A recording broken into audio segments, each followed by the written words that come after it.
આજે એક પોલીસ વાળો અહીંયા કોઈ ક્યાં છે એની બધી ખબર છે. આરી નવી મામલાદાર ચાલો અત્યારે હાલવું હોય તો હાલો. મામલાદારની સામે પોઈન્ટ હાલી રહ્યો છે. આરટીઓ સરકાર ભુજનું મિડલ છે મિડલ. અત્યારે શું થઈ રહ્યું છે કોઈને નહીં ખબર.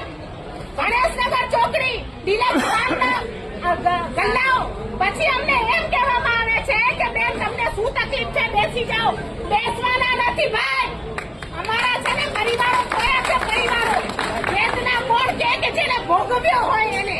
અમારા મંદિરની બાજુમાં જ તમે દારૂ વેચો મંદિરની અંદર ઘૂસી જાઓ એટલી હદે તમે હાલ્યા જાઓ ત્યાં સુધી પોલીસ જાગતી નથી. તો પોલીસ કરે શું છે ભાઈ. અત્યારે પણ નવા રૂલ્સ પ્રમાણે એવું ઓર્ડર બતાવે છે કે ભાઈ બુલડોઝર એક્શન છે તો કેમ મુતલો ઘર ઉપર બુલડોઝર ફરતા નથી. એનો જવાબ આપો. એટલે જેટલા લોકો પોતાનો જીવ હથેળી ઉપર લઈને આવ્યા હોય ને એ રેડ નાખો નીકળજો. બાકી પોલીસ નો કામ નથી ભાઈ. અહીંથી કહું છું પોલીસ નો કોઈ કામ નથી. તમારા સાથે બે પોલીસ હાલશે ને તો એની બદલી કરી દેવામાં આવશે એ હું તમને અહીંથી કહું છું.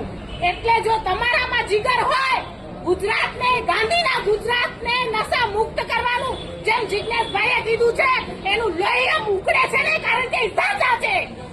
સંઘવીભાઈ જેમ નથી ને ભાઈ તમે છો તો પ્રજાને સાંભળો ને. અમે કોઈ પક્ષની વાત નહીં કરીએ ચલો પણ તમે પ્રજાને તો સાંભળો. જે મિડલ વાળા છે બધા એરિયા એમાં જઈને સાંજે જુઓ કે શું હાલત થાય છે. એક બેન એવી નહીં હોય જે કામ ધંધો નહીં કરતી હોય. આખા દિવસ મજૂરી કરે રાતના એને દારૂ દે પતિને બેન પૈસા દે પછી એની માર ખાય પછી યુવા ધન ક્યાં છે બતાવો. અત્યારે હમણાં મહિનો થયો છે અમારા એરિયામાં તમે ખાલી સર્વે કરો